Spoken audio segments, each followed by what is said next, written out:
I was 7 months pregnant, lugging groceries up 3 flights of stairs while my husband lounged on the couch, headset on, eyes glued to Call of Duty. The bags were heavy. My back screamed. My ankles were swollen, and I was drenched in sweat. By the 6th trip, I was ready to collapse. I finally dropped the last bag in the kitchen, gasping for air, when he looked at me and said, "You're getting disgusting to look at. You better lose that weight fast or I'll find someone who actually takes care of herself." His friends laughed through his headset. I smiled. I couldn't even process what I just heard. I walked to the shower, water drowning out the noise, and for the first time in years, I let myself cry. Not just sad tears. Angry tears. Clarity tears. This wasn't new behavior. The pregnancy just made it crystal clear. This was who he really was, the man I had been trying to build a life with. And I was about to bring a baby into this world, a child who would either accept this treatment or learn to replicate it. I refused. Alan and I had been together for 5 years, married for 3. We met in community theater. He was the charismatic lead, I was working on costumes. I fell hard. At first, he was passionate, funny, charming. Everything shifted when I got pregnant. Not that I didn't try to include him in the journey, but his focus became gaming, friends, and his own little world. I told myself he was adjusting, that he needed space. Pregnancy had been brutal. 3 months of non-stop vomiting. Anemia. Back pain that felt like someone was twisting me in half. And that day, I had just returned from work, stopped at Trader Joe's on the way home, and had carried groceries up 3 flights of stairs with no help. When I asked him to help, he waved me off. He was in the middle of something important. I was 7 months pregnant, soaked in sweat, muscles screaming, carrying bag after bag. When I finally collapsed in the kitchen chair, he had the audacity to criticize me in front of his friends. I walked over, kissed his forehead, told him I needed a shower. His confused face would have been funny if I wasn't dying inside. In the shower, the reality hit me. I had been ignoring red flags for 5 years. This casual cruelty was who he truly was. I couldn't stay. Not for me. Not for my baby. I grabbed my hospital bag, laptop, and important documents. I went to a hotel 20 minutes away. My sister is coming tomorrow to help me figure things out. Alan called twice and texted once, not asking if I'm okay, not worried about me, but about the leftovers in the fridge. I'm terrified. 7 months pregnant. Our lease is in both our names. Finances are somewhat entangled, though thankfully I've kept a separate account. I was counting on a partner. But I keep replaying that kitchen moment. The casual cruelty. The way he wanted his friends to hear it. No. I deserve better. My baby deserves better. I've muted notifications, taken deep breaths, and whispered to my belly, "I've got you. We're going to be okay." For the first time, I actually believe it. Edit 1.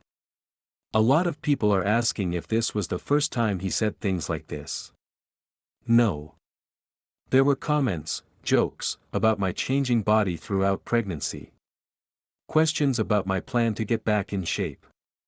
Little remarks couched as concern. Today, the mask came off. Edit 2. To those suggesting I should have communicated better or tried to work things out, we've had countless talks about division of labor, especially since the pregnancy began. His promises to help last about 48 hours. I suggested couples therapy 3 times, he's always too busy. Today wasn't a bad day. Today was clarity. Update, same night. It's 2 a.m., I can't sleep.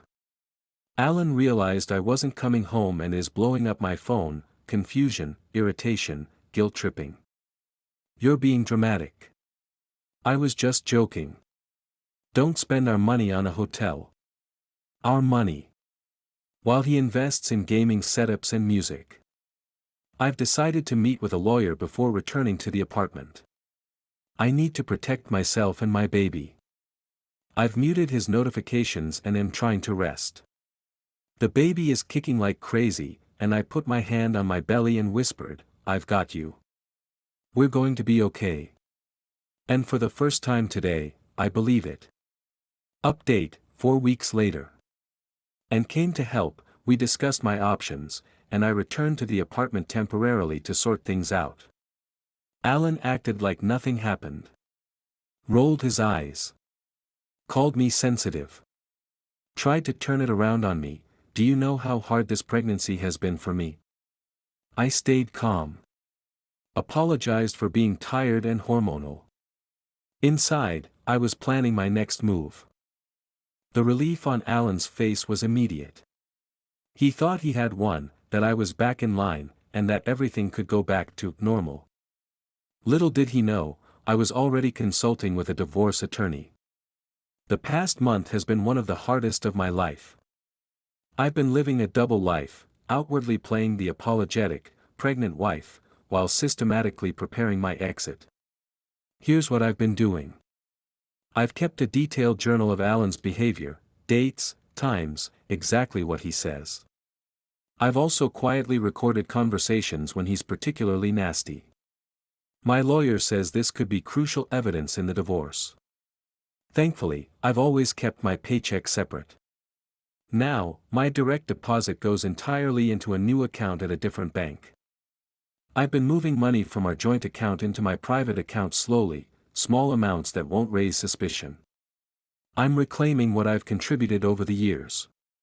While combing through our finances, I found something sickening. Alan opened a credit card in my name without me knowing. He racked up over $5,000 in debt for his gaming PC and other nonsense.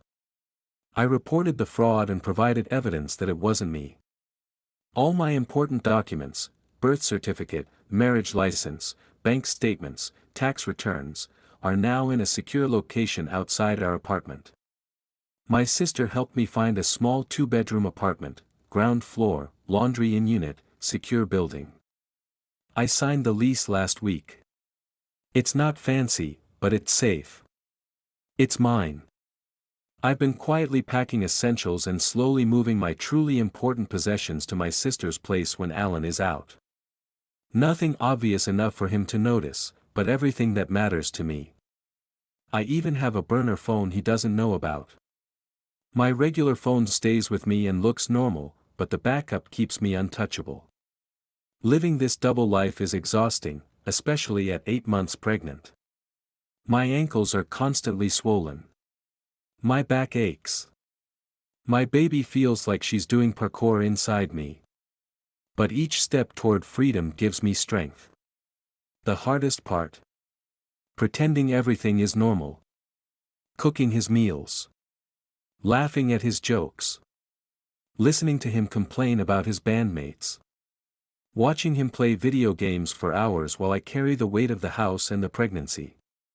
Even sleeping next to him makes my skin crawl. Now that I've stopped gaslighting myself about who he is, Alan's behavior has only worsened. He thinks I've accepted it, so the mask has slipped further. Last week, he invited his gaming friends over without telling me until they were at the door. I had just gotten home from work and was lying down, back spasms in full effect. He came into the bedroom and said, "Make yourself useful. Order them some pizzas." When I explained I was in pain, he sighed dramatically. Being pregnant isn't a disability. Women have been doing it forever. My mom worked until the day before she had me. I checked with his mom later, she had complications and was on bed rest. I silently seethed. His friends were right there. I caught one of them looking uncomfortable. No one said a word. I ordered the pizzas from bed, using my own money. When they arrived, I had to haul myself up, walk past them in pajamas, answer the door, and set out plates and napkins while they ignored me. They left around 2 a.m., leaving empty cans and boxes everywhere. Alan came to bed and tried to initiate sex. Come on, it's not like you need to do anything. Just lie there like you usually do, he said.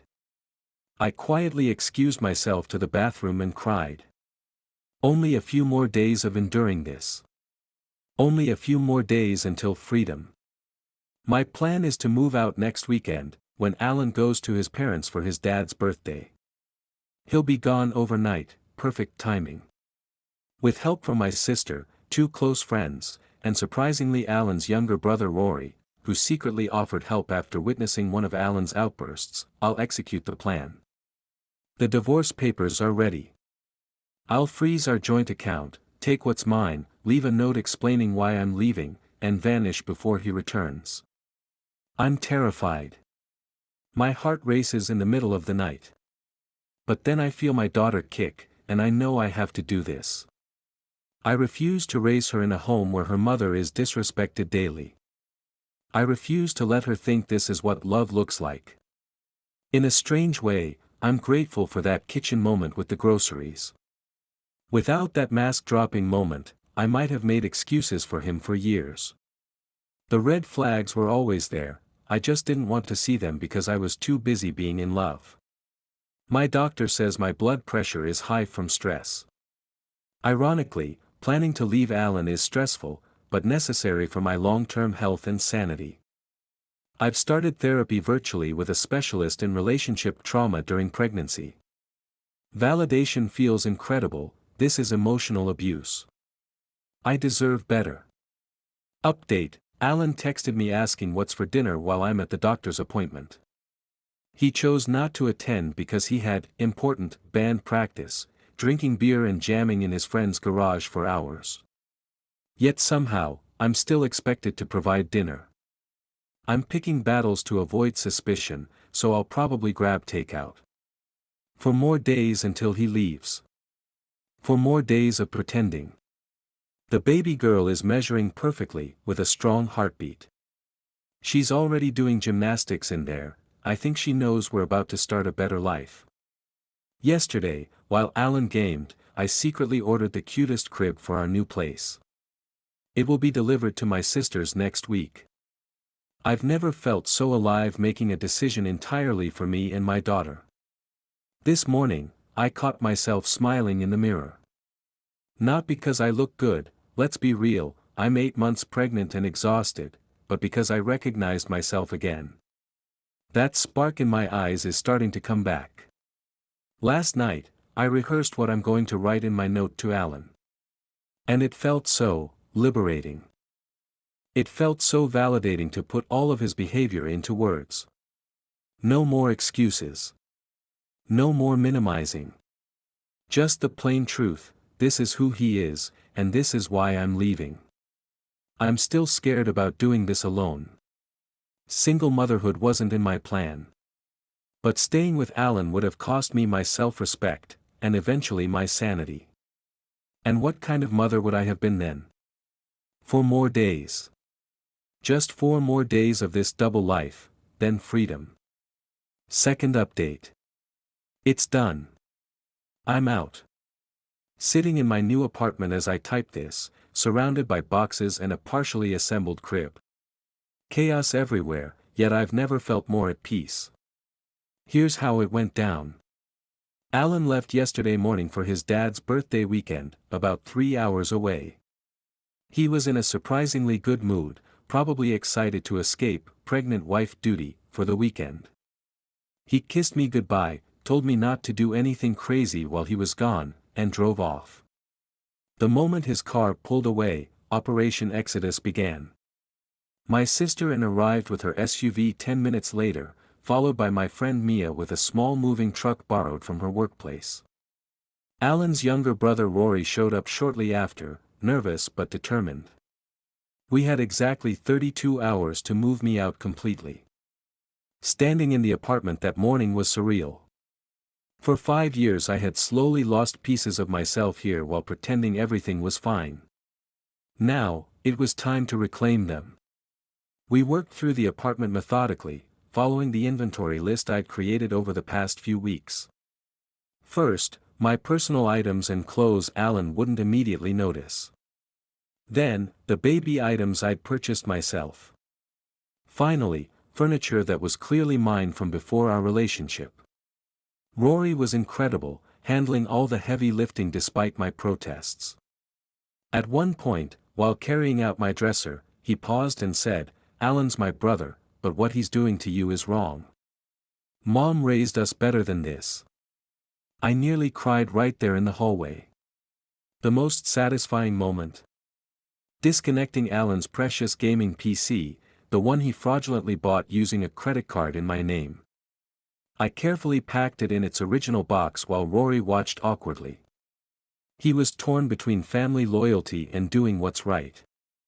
I told him he didn't have to help with this part, but he just shook his head and carried the box to the truck, muttering about Alan finally facing consequences. By 7 p.m., most of my belongings were out. We ordered pizza, seems to be a theme in my life lately, but this time it was a celebration. We sat on the floor of my new apartment, eating directly from the boxes, laughing through exhaustion and relief. The next morning, we returned for the final phase. I deep cleaned the apartment, not for Alan, but because I didn't want him to have anything else to complain about. Packed the last items and prepared what I was leaving behind. On the kitchen counter, I left divorce papers, filed but not yet served. A folder documenting his financial fraud. Proof the gaming PC was purchased with a fraudulent card in my name. A USB drive with recordings of his verbal abuse. A note that simply said, "Find someone better from your couch." I already have. I didn't take everything. Most of the furniture we bought together stayed behind. I did photograph everything in case he tries to claim I stole it. I'm not interested in pettiness, I just wanted out with what was rightfully mine. The hardest part? Doing all of this at 8.5 months pregnant. My back was screaming by the end of day 1. This morning, my hands were so swollen I could barely grip anything. Adrenaline, though, is a hell of a thing. Knowing I was finally breaking free kept me going when I wanted to collapse. I called Alan once I was safely in my new place. No answer, as expected. I left a voicemail telling him not to bother coming to my sister's place, as I wasn't there, and that he'd find everything he needed on the kitchen counter.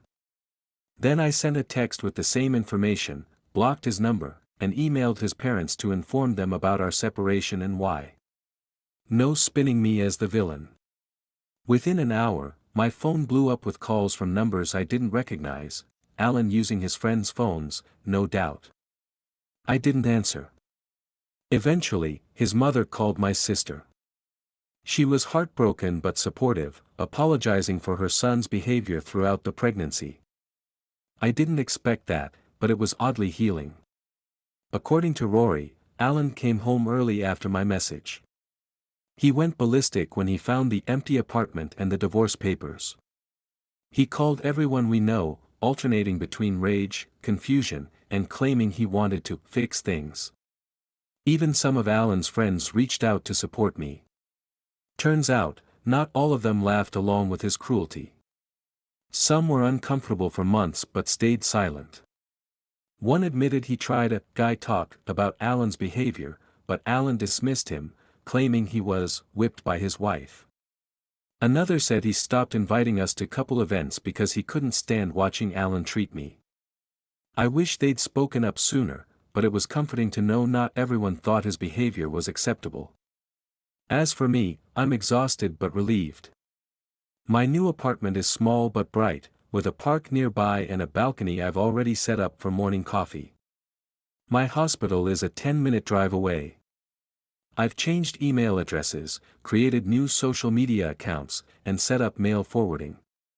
My workplace is incredibly supportive. The baby is due in just over 3 weeks. My doctor suspects she might come early based on my last appointment. I'm terrified, but also so excited to meet her. I never imagined doing this alone, but I'd rather be a single mom than raise her in a toxic household. I know the hard part isn't over. The divorce will probably get ugly. Alan isn't graceful in defeat, and I'm prepared for him to fight me on everything. But my lawyer is confident, especially with the documentation I've gathered. Regarding Alan's parental rights, yes, legally he will have them unless he chooses to terminate them, which I doubt.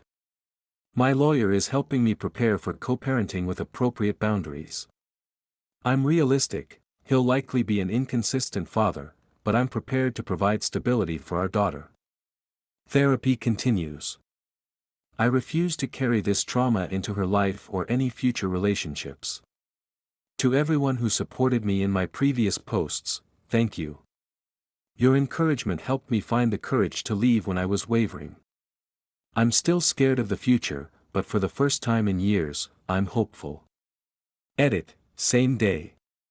Alan sent an email, since I've blocked his number, saying he's coming to Anne's place tonight to talk and claiming I'm making a huge mistake. Anne has been alerted and told him I'm not there. If he shows up, she'll call the police for trespassing. This is all documented, just in case I need a protective order.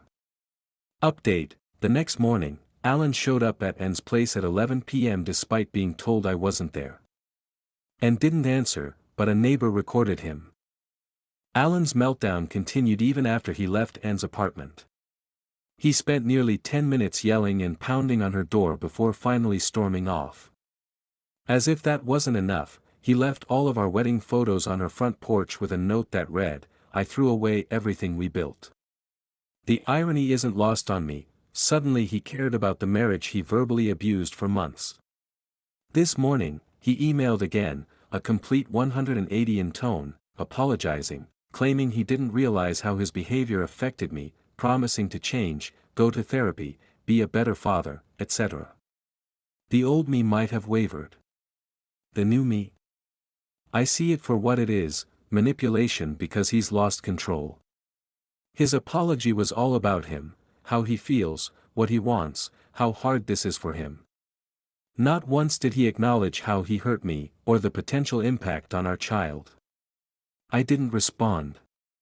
My lawyer has advised that all communication remain through her from this point. Today, I'm spending time setting up Lily's nursery with Anne and trying to rest as much as possible. Baby girl is extra active, as if she knows we're finally somewhere safe. TikTok keeps serving me those "he's actually in love with you" videos, and I just laugh. 5 years of confusing control for care and convenience for love, never again, bestie. Never again. Last update. It's been about 10 months since my first post, and so much has changed. Most importantly, my daughter Lily is now 6 months old, healthy, happy, and the absolute light of my life. She has my eyes, Alan's nose, unfortunately, and a personality entirely her own. She started sitting up unassisted last week and is obsessed with a stuffed sloth my sister got her. Her favorite thing is when I sing to her while dancing around the kitchen. Her giggle. Honestly, the best sound in the universe. The birth was intense. I went into labor 3 weeks early, just 5 days after moving into my new apartment. My sister Anne was my birthing partner, and she was amazing. After 19 hours of labor, including 3 hours of pushing, Lily arrived at 6:22 a.m., screaming her little head off. The moment she was placed on my chest, I knew every hard decision I'd made was worth it. I didn't inform Alan I was in labor. My lawyer advised against it, given his erratic behavior. I notified him the day after via email with a formal photo of Lily, basic information about her health and birth statistics, but no photos of me. His response was predictable: anger about not being called, demands to see her immediately, accusations that I was using her as a pawn. My lawyer handled everything. A formal visitation schedule is now being established through the courts. Here's a satisfying little victory. Remember when Alan called me disgusting and obsessed over my pregnancy weight? When Lily was 3 months old, I reclaimed some power. During the divorce proceedings, we discovered Alan had been hiding money in a separate account. My lawyer fought hard, and I was awarded a significant portion of those funds. Instead of just saving it, I decided Lily and I deserved a break. I booked a 5-day trip to a beachfront resort in Florida, with my sister helping care for Lily. For the first time in forever, I truly relaxed. On the third day, I was by the pool while Lily napped under an umbrella in her stroller. I wore my first bikini since before pregnancy. My body was different, stretch marks, a C-section scar, softer in places, but I felt proud. I asked him to snap a photo of me looking out at the ocean. Then, I sent the photo directly to Alan with one caption, "Already slimming down, don't worry." And I blocked him again before he could respond. That moment, reclaiming my body, my confidence, and yes, some of his hidden money, felt like the final piece of breaking free from his control. Rory later told me Alan was livid when he saw it. The divorce was exactly as difficult as expected. Alan contested everything, full custody, our apartment, even my car. But once my lawyer presented evidence of financial fraud and verbal abuse, his tune changed. We finally settled 3 months ago. I have primary physical custody of Lily. Alan has supervised visitation for 4 hours every other weekend.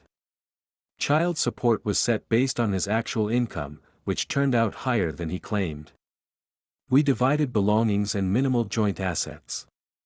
He's responsible for the fraudulent credit card debt. Not perfect, but stable for Lily. Alan has seen Lily twice, once at 8 weeks, 40 minutes late, complaining about supervised visitation, taking Instagram photos claiming to be a devoted dad, and once at 4 months, uncomfortable with her fussiness, left early. He's cancelled the last 3 scheduled visits. Part of me is hurt for Lily's sake, but mostly I'm relieved. Each interaction would be emotionally draining and confusing for her. I've documented every cancellation. As for me, physically, I've healed from birth. Stretch marks, C-section scar, about 15 pounds above my pre-pregnancy weight. And I'm completely at peace. Financially, I'm stable. Not rich, but the child support helps, and I've started a savings account for Lily's future. I budget better now that I'm no longer subsidizing Alan's music career. As for him, last I heard through friends, he's telling people I had postpartum psychosis and stole his daughter and his money, conveniently leaving out his fraud and abuse. His Instagram is full of posts about fighting for his rights as a father, despite canceling visits. Classic. Sometimes I think about that day with the groceries. At the time, it felt like the worst moment of my life. In reality, that was the day that saved me. Edit, many have asked for baby pics. For privacy, I can't share Lily's photo. Imagine the cutest baby ever, chubby cheeks, smile that could end wars, that's my girl. I just got a text from Alan's mom. She's checking in on Lily and asking if she can visit. Unlike Alan, she's respectful of boundaries and genuinely cares about her granddaughter. I'm considering supervised visits with her separate from Alan. Lily deserves to know the family members who will love her consistently and respectfully.